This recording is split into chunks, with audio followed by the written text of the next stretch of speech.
Hello दोस्तों, नमस्ते, प्रणाम। और आप सबके भाई हम प्रमोद प्रेम यादव और अभी हम बानी बॉम्बे में।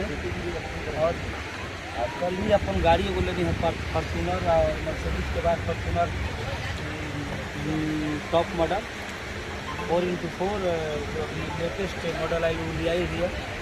तो आप सब सागर बाकी की तरह आप सब प्यार दुलार देते हैं और सब की तरफ की मिलवा दिया। चलिए ये देखिए आप लोगों की, आप लोग के भाई, आप लोग को मिलते रहते हैं। पहले मैं आपको बताता हूँ कि गाड़ी जो गाड़ी के साथ नया आया है। हेलो, गाड़ी के साथ आज ये गाड़ी लिया सपना था मेरा मर्सिडीज और फॉर्चूनर टॉप मॉडल 4x4 बोल रहे हैं। कैमरा आपकी तरफ नहीं है, मर्सिडीज जो है ये एंजॉय होता।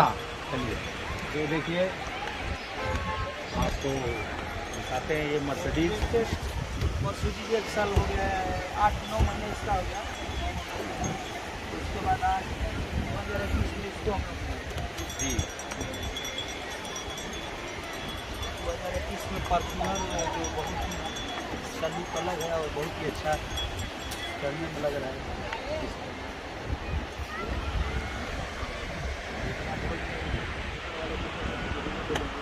ये जुहू बीच का नज़ारा है।